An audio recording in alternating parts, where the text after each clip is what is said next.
종교개혁 500주년을 앞두고 예배에 대한 바른 이해와 본질 회복을 위한 세미나가 열렸습니다. 오늘날 예배 회복을 위한 과제는 무엇일지 자세한 소식 잠시 후 전합니다. 뉴질랜드에서는 조만간 피자 배달을 하는 로봇이 등장할 것으로 보입니다. 인공지능 시대를 맞아 변화하고 있는 세상, 뉴질랜드 현지 연결해서 알아봅니다. 최근 부산 지역에서는 교회 현황을 파악하는 전수조사가 실시됐습니다. 오늘 이슈를 보는 창에서는 전수조사에 담긴 의미와 분석 내용을 부산 성시호운동본부 강동현 목사에게 들어봅니다. 여러분 안녕하십니까? 양인순 목사입니다. 하루가 멀다 하고 일어나는 테러 소식도 끔찍한데 지난 부활절 어린이들을 무차별 공격한 파키스탄의 자살 폭탄 테러는 전 세계를 또 한 번 경악케 했습니다. 테러와 분쟁의 현장이야말로 부활하신 주님을 만날 수 있는 이 시대의 갈릴리가 아니겠습니까? 고통 중에 있는 이웃들이 희망을 잃지 않을 수 있도록 도움의 손길과 기도가 끊임없이 이어지길 간절히 바랍니다. 시청을 매거진 굿데이, 오늘은 3월 29일 화요일입니다.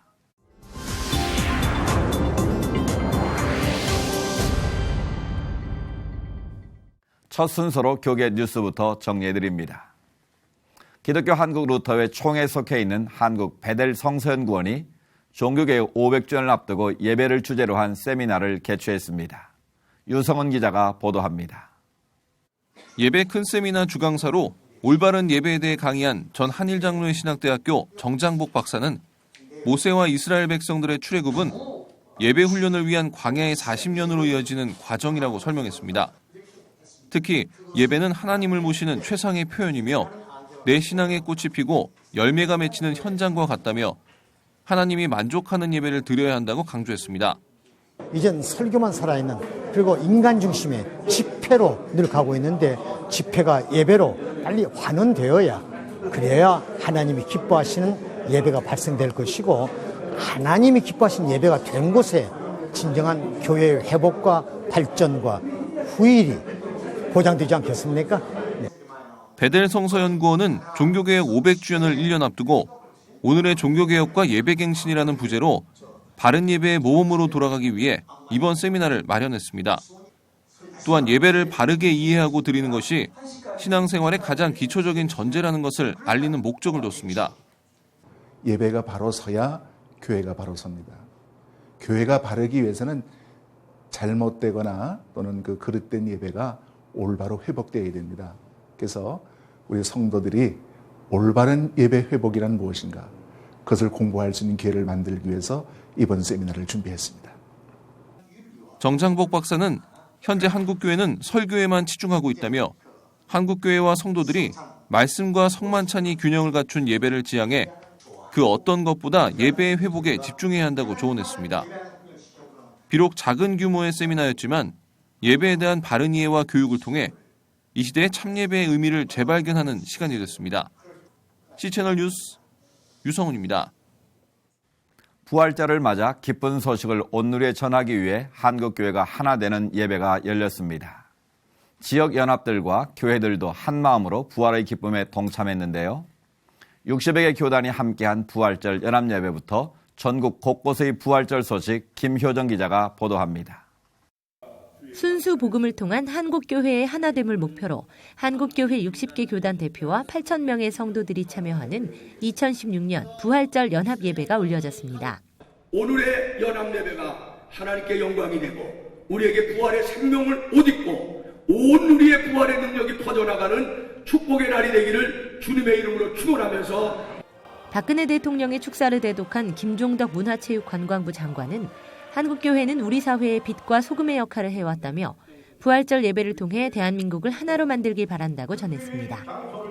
부활의 생명을 온누리에를 주제로 말씀을 전한 최영남 목사는 예수님의 생명과 빛에 대한 외침에 귀 기울여 주변에 고통받는 이들을 돌봐야 한다고 말했습니다.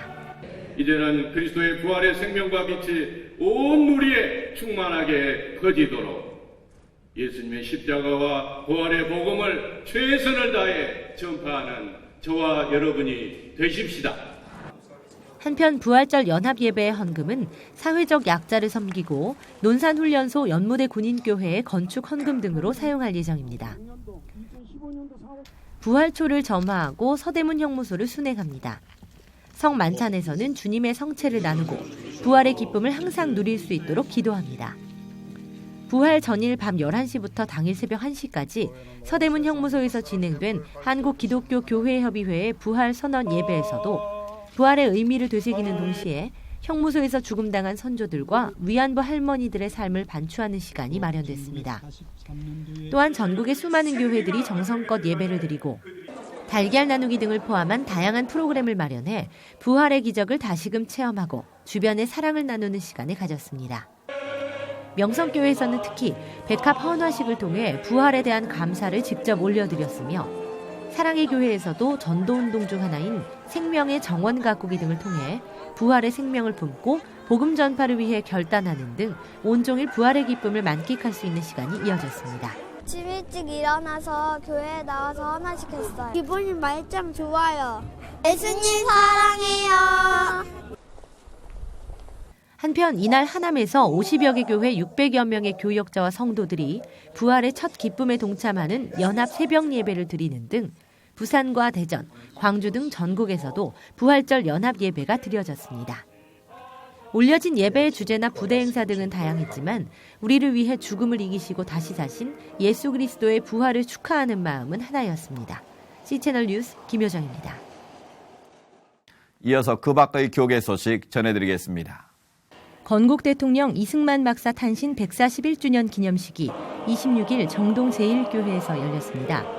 내 마음에 합한 사람이라는 제목으로 말씀을 전한 김삼한 목사는 이승만 초대 대통령은 크리스마스 등 기독교 절기를 국경일로 정하고 군목제도를 정착하는 등 신앙인으로서의 큰 공적을 세웠다며 이 대통령이야말로 역대 대통령 중 가장 흠이 적고 훌륭한 하나님께서 세우신 분이라고 설교했습니다.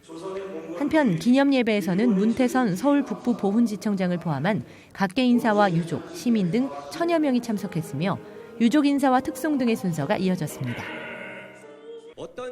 더불어민주당을 탈당한 이윤석 의원이 28일 기독자유당 입후보 기자회견을 열었습니다.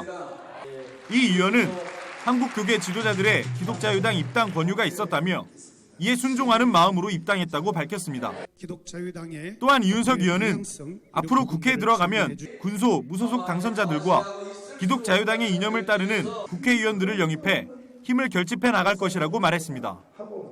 저희들이 국회에 들어가서 또 군소, 무소속 당선자라든가 아니면 여타 정당에서 당선된 우리 기독자유당의 이념을 따라가는 국회의원들을 영입을 해서 한편 한국교회 바로 세우기 위한 1000만 명 서명운동과 함께 진행된 이날 기자회견은 기독자유당 비례대표 후보들의 발언 순서도 진행됐습니다. 이번에는 나라 밖 소식입니다. 처칠은 그의 업적에 비해 믿음에 관한 이야기는 별로 전해지는 것이 없었는데요. 최근 그의 손자가 할아버지 믿음에 관한 책을 내놓았습니다. 그 책으로 다시 한번 처칠의 삶이 조명되고 있는데요. 믿음의 거장 처칠의 이야기 지금부터 전해드립니다. I definitely conclude, as Wallace does, that my great-grandfather had a strong faith. In those days, you didn't talk about your faith. You know, Churchill wasn't a religious figure. He was a prime minister. He believed that Jesus was a historic figure, that Jesus was the savior of the world. He believed those things. He believed in the Bible as an authentic, literal book that was inspired of God. He believed those things. In God and Churchill, the authors cite a conversation between the Prime Minister and his bodyguard, Walter Thompson. While on a walk one day, they narrowly escaped a bomb. Churchill then turned to Thompson and said, "Don't worry, there is someone else looking after me." Walter Thompson misunderstood, and he said, "Do you mean Sergeant Davis?" Great-grandpapa gave a small smile. He shook his head and said no, and he pointed to the sky, and he said, "There is someone up there who has a mission for me to perform, and he intends to see that mission is performed." Sands decided to write the book after speaking with Churchill's official biographer, who told him of unexplored material regarding his faith. That led to the discovery of multiple examples where Churchill privately referred to his personal belief. One day, while discussing world leaders throughout history with Field Marshal Bernard Montgomery, Churchill spoke frankly about Jesus Christ. What do you think about Jesus Christ? Montgomery asks Churchill. And Churchill says, Jesus Christ was unsurpassed in his capacity to save sinners. Those were his words. We quote them in the book. Henley and Sands credit Churchill's nanny with teaching him the gospel. His nanny, Elizabeth Everest, had pumped the Word of God into him. And he analyzed things from that perspective. Upon this battle depends the survival of Christian civilization. Churchill's Christian worldview allowed him to clearly recognize Nazism as the pit of evil, even when others did not. He openly acknowledged that only God could see Britain through the war and encouraged the British to put their hope in him. As the will of God is in heaven, even so let him do. Unlike Adolf Hitler, Great-Grandpapa directed the hope of the people towards God. Whenever he used God or used a Bible quote within a speech, it was always to push the people's hope towards God. Churchill also modeled Christian virtues like forgiveness. He appointed some of his critics to his wartime cabinet and refused to vilify the Germans. When you look at his speeches, you see when he's talking about the Nazis, he separates the Nazis from the German people. He wanted freedom for the people of Germany. And it was vital that we didn't repeat what happened at the end of the First World War, where Germany was just totally pushed aside and nobody wanted. Sands and Henley point out that Churchill led from a core belief in divine destiny. As a 16-year-old schoolboy, he prophesied to a friend that London would one day be attacked and that he would lead England to victory. To then state clearly and with confidence that not only are you going to be the leader at a time of war, but you're going to lead your country and your empire to victory, that becomes absolutely impossible. But in the light of history in 1945, you see that that's actually the case. Sands and Henley say it's almost unbelievable how many times Churchill escaped death during his time in the Boer War and later in World War I.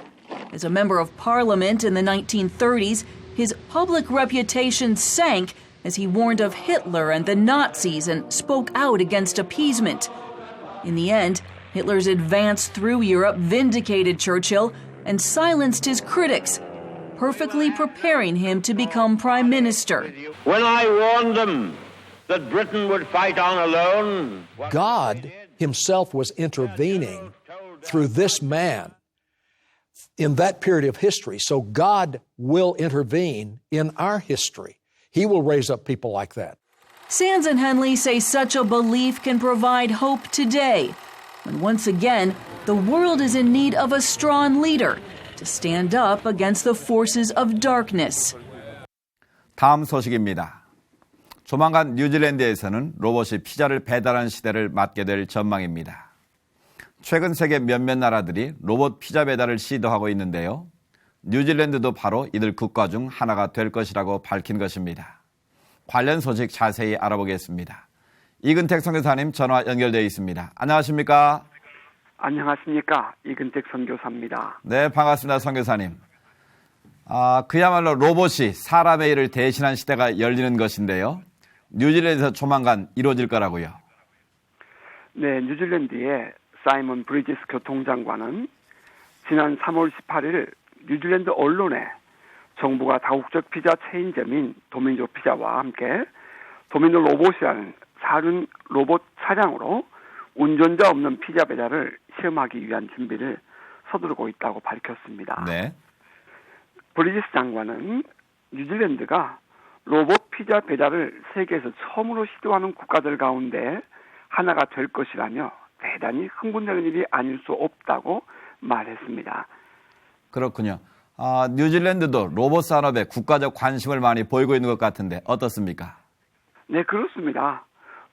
도미노 로봇이 초기적이기는 하지만 뉴질랜드가 시험 장소로 여겨지고 있다는 사실은 우리가 혁신 제품들을 끌어들일 수 있는 조건들이 잘 갖춰져 있음을 보여주는 것이라며 신기술과 혁신을 고취하는 것은 정부가 해야 할 가장 중요한 과제들이라고 강조했지요. 네, 선교사님, 만약 이게 현실화된다면 우리 삶의 환경 급변하게 변하게 될 것 같은데요. 우려하는 목소리도 많이 있지 않습니까? 아마 제일 먼저 떠오르는 문제가 일자리 문제일 것입니다. 네. 그러나 이러한 일자리 문제는 단순히 피자 배달에 국한된 것만이 아닙니다. 지난 3월 23일 뉴질랜드 경제조사연구소의 발표에 의하면 뉴질랜드 산업군의 절반에 가까운 46%의 직업들이 네. 향후 10년에서 20년 사이에 컴퓨터와 로봇 기술로 대체될 수 있을 것이라고 분석 발표한 바가 있습니다. 네. 그럼 현재 인간이 하고 있는 거의 모든 일을 로봇이 대신한다고 봐야 할 것 같은데요? 그렇지요. 그러나 우리가 여기서 생각해 보아야 할 것은 지난 10년 전에는 없던 직종이 지금은 성행하고 있는 업종들이 얼마나 많습니까? 네. 마찬가지로 지금은 없는 직종의 일이지만 사람이 해야 할 일을 로봇이 대신할 때에 그에 따르는 또 다른 새로운 일들이 생길 수 있다는 점에서 네. 피자 배달을 포함한 단순 업종들이 로봇에 의해 대체된다 할지라도 인간이 일하는 일자리를 로봇에게 빼앗겼다고만 단정적으로 말할 수 없다는 것입니다. 네. 오히려 그로 인해서 새로운 직종이 생길 수 있고 전혀 생각지 못했던 곳에서 새로운 고용이 창출될 수 있다는 점에서 우리는 부정적인 생각보다 긍정적인 방향에서 오늘의 새로운 사회 구조의 변화를 이해했으면 합니다. 네, 그야말로 전 세계가 이전까지와는 전혀 다른 세계로 패러다임 전환이 필요할 때인 것 같은데요. 기독교적인 관점에서도 여러 준비가 필요해 보이는데 어떻습니까? 예, 물론입니다. 로봇이 사회 구조에 미칠 영향에 대해 우리는 아직 정확하게 말할 수는 없습니다. 하지만 그것이 아무리 발전한다 할지라도 하나님께서 인간에게 허락하신 창조성만큼은 로봇이 인간을 대신할 수 없지요. 네, 네. 예수 그리스도의 십자가로 구원받은 로봇이라는 말 생각해 보셨습니까? 네. 절대로 상상할 수 없는 이야기 아니겠습니까? 여기서 우리는 인간의 진정한 가치가 무엇인가를 생각해 보게 됩니다. 그렇군요. 인터넷이라는 가상공간의 세계가 새로운 사고의 틀을 제공해 주었던 것처럼 이제 다가올 세대를 위한 고정관념의 변화는 반드시 우리가 수용해야 할 과제입니다. 네. 이때 우리 교회가 해야 할 일이 있다면 인간성의 회복, 그것은 오직 예수 그리스도 안에서 이루어지는 새 생명의 역사를 통해서만이 가능합니다. 네, 네. 바라기는 교회가 이 영혼 구원 사역에 매진하고 이 땅에 하나님 나라를 세우는 일에 전심할 수 있도록 여러분 기도해 주시기 바랍니다. 네, 인공지능으로 인한 로봇 시대가 우리에게도 현실이 될 날이 멀지 않았음을 알고 있는데요. 변화되는 세상을 어떻게 살아가야 할지 우리 안에 더욱 견고한 가치관이 필요한 때입니다. 선교사님 오늘 말씀 감사합니다. 네, 감사합니다. 평안하십시오.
지난 3일 부산 성시화운동본부는 부산 지역 교회 현황 파악에 대한 전수조사를 실시했습니다. 그동안 교회 숫자가 통계상 불명확하다는 지적에 종지부를 찍었다는 평가도 있었는데요. 오늘 이슈를 보는 창에서는 이번 조사를 담당하신 부산 성시화운동본부 강동현 사무총장님 모시고 자세한 말씀 나누겠습니다. 목사님 나와주셔서 감사합니다. 예, 초대해 주셔서 감사합니다. 네, 아주 먼 길 오셨는데요. 이번 전수조사를 하셨는데 전수조사를 하시게 된 배경에 대해서 먼저 좀 설명해 주시죠. 예, 전수조사를 통해서 부산의 교인들이 정확한 성도들의 숫자와 또 그리고 교회 숫자가 어떻게 되는지 그리고 교단별 교회 숫자를 정확하게 좀 이렇게 우리가 막연하게는 많이 알고 그렇죠. 있지만 정확한 숫자를 알기 위해서 전수조사를 실시했습니다. 그렇군요. 표본 조사에 의한 통계가 아닌 전수조사가 이루어졌다는 것.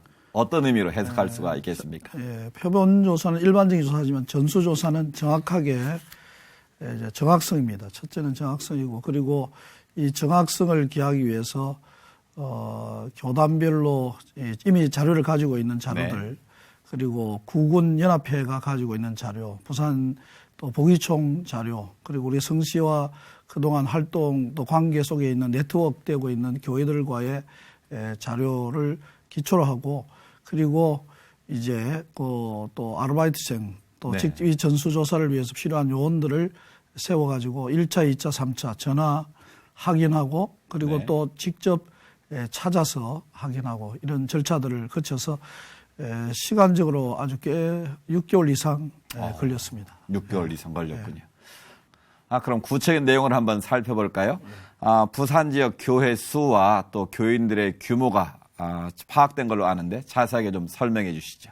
예, 부산의 교인 숫자 이제 교인들의 숫자가 지금 이번에 이제 11.4%. 11.4%요? 그동안 여러 가지 일반적인 조사에서는 이제 정부에서 조사하는 것, 또 교회에서 이제 보편적인 이제 조사 방법 이런 것에 의해서는 부산이 한 9% 정도로 생각했습니다. 좀 높게 나온 거네요. 9%고 또 거기에 이제 정부에서 조사하는 데는 이단을 포함합니다. 그렇죠. 천주교도 포함하고 포함했지만 이번에의 의미는 우리 개신교도들만 해서 11.8%라는 것은 굉장한 의미가 있는 다행인 것이라고 통계인 것 생각합니다. 같습니다.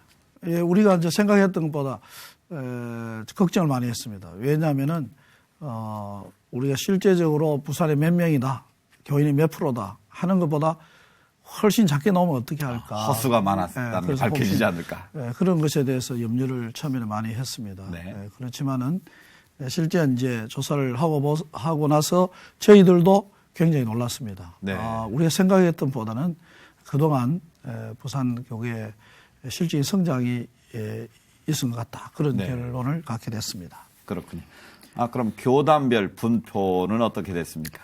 예, 교단별 분포는 이제 지금 이제 그 별지의 내용처럼 교회는 이제 39개 교단에 그리고 1,829개 교회가 네.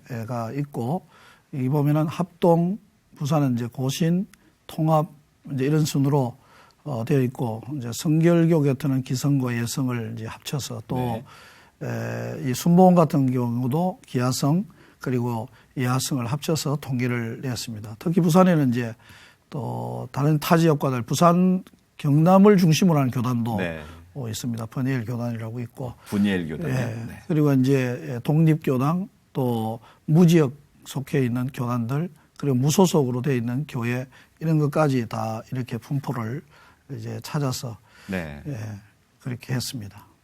그리고 재미있는 거는 이제 교단 숫자는 적지만 교단별 교회 숫자는 적지만은 교인 숫자는 오히려 많은 이런 교회도 있었습니다. 그렇군요. 비교적 자세한 조사 결과가 나온 것 같은데요. 이번 조사의 목적 어느 정도 달성하셨는지요?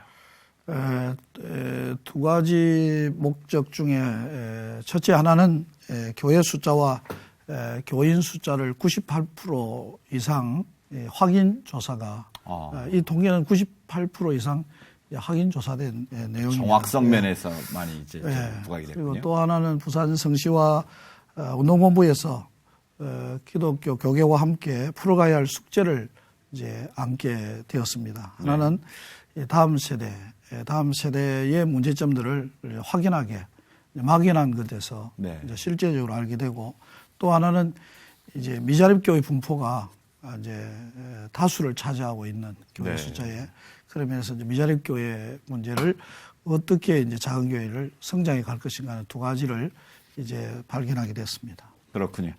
말씀이 나온 김에 지금 다음 세대를 걱정하는 우려의 목소리가 참 많지 않습니까? 그 전수조사 결과 부산 지역은 어떻습니까? 역시 지금 조사에서도 걱정하고 있는 바와 마찬가지로 네. 역시 그렇습니다. 이 유초등부는 약 한 40.4%, 40.4%가 유초등부가 있는 교회. 이 지금 조사 상에서 그리고 중고등부는 38.71% 정도고 청년부가 37% 조금 모이고 있습니다. 그러니까 다시 말해 60% 이상의 교회가 교회 학교가 없는 아예 교회 학교가 없는 교회고 심각한 상태. 60% 정도가 없는 거죠. 이전에는 이제 교회를 개척할 때 주일학교 아이들을 데리고 교회를 개척했지만 지금은 주일학교 아이들만 있어서 개척하는 게 어른을 중심으로 교회가 개척되고 그러다 보니까 주일학교가 없는 교회가 이렇게 많은가 같습니다. 이제 그래서 유초등부 숫자도 3만 1,000명, 청소년부가 19,000명, 약 2만 명, 그리고 청년부가 2만 3,000명 이렇게 많은데, 그래서 이 100명 이하 교회가 이제 부산의 64%, 그러니까 64%. 그 100명은 어린아이들과 청소년을 다 포함한 100명입니다. 그러니까 50명 이하도 무려 48% 이렇게 되지죠. 과반수 정도가. 그렇습니다. 앞서도 언급해줬습니다만 이번 전수한 이유, 부산 지역 복음화와 또 부흥을 위한 것 아니겠습니까? 이번 조사를 통해서 어떤 부흥의 방안을 좀 마련하게 되셨는지요? 앞으로 계속 이제 문제를 또 이제 찾아가지고 이제 문제를 해결해 가야 되는데, 첫째는 이 미자립 교회들을 어떻게 성장시킬 것인가. 이게 거의 60%가 넘는 미자립 교회들을 어떻게 자립 교회로 또 성장하는 교회로 만들 것인가 하는 게 하나의 숙제로 남았습니다. 그래서 그 부분을 위해서 특별히 이제 우리가 지난달부터 이제 100명, 3년 안에 100명을 성장시키는 프로젝트를 3년 안에 100명 성장이. 그래서 이제 계획은 1년에 그게 이제 계속적으로 이제 이 프로그램이 진행되면 1년에 100명 되는 게가 100교회가 되면 10,000명이 됩니다. 그렇죠. 그래서 이제 그렇게 이제 교회들을 성장해 가야 된다 생각하고, 사실 뭐 큰 교회는 작은 교회가 성장해야 큰 교회가 유지될 수 있다고 생각합니다. 왜냐하면은 제가 이제 교회를 개척해서 이제 30년간 목회를 했습니다. 제가 교인들이 이동도 제가 볼 때에 저희 교회보다 이동하는 교인이 작은 교회를 가는 교인이 없습니다. 그렇죠. 대부분 더 큰 교회로 가게 되죠. 다 큰 교회를 갑니다. 그러니까 제가 큰 교회 부흥을 많이 시켰습니다. 저희 교회를 통해서. 그러고 보면 우리 큰 교회들이 작은 교회의 성장이 돼야 큰 교회가 앞으로 유지될 수 있다. 저는 그렇게 늘 얘기를 합니다. 네, 그렇습니다. 그래서 그 첫 번째는 이제 그 문제고, 이제 두 번째는 이제 다음 세대 아이들 가운데 60% 이상이 교회를 한 번도 안 가본 아이들입니다. 그래요? 학교에서 이제 이건 조사된 그 선교단체 같은 데서 이제 조사한 겁니다. 그래서 뭐 이건 전국적으로 다 마찬가지일 겁니다. 지금 추세가 옛날에는 교회를 안 가본 사람이 없었어요. 뭐 크리스마스 갔던, 군에서 갔던, 그렇지 않으면은 또 뭐 성경학교 때 갔던 다 그렇지만은 지금은 교회를 안 가본 아이들이 너무 많아서 60%가 안 가봤다는 게 충격적이고. 그래서 아마 교회를 가보도록, 모든 아이들을 교회를 한번 가도록 하는 것부터 해야 되겠다.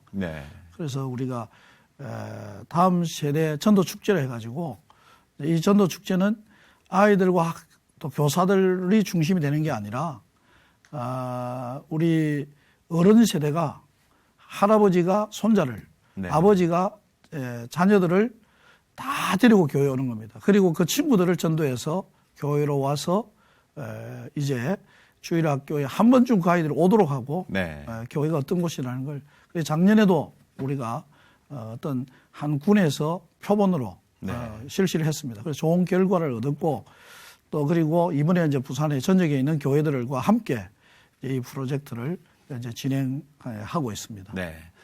이번 기독교 전수다 부산에서 처음 이루어졌는데요.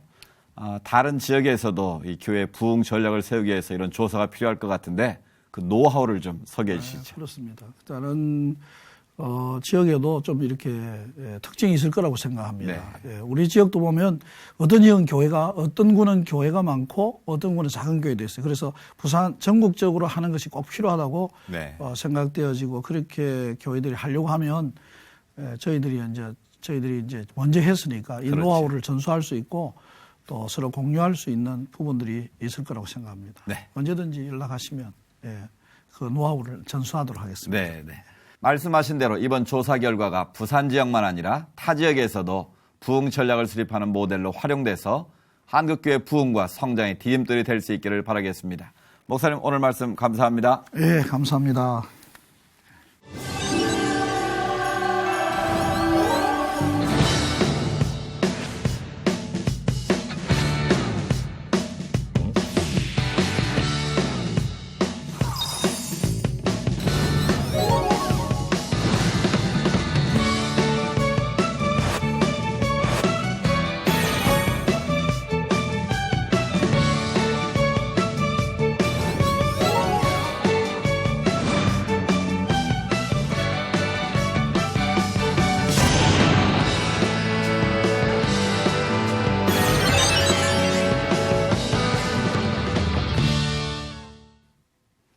시찰 매거진 굿데이는 여러분이 직접 참여하실 수 있는 방송입니다.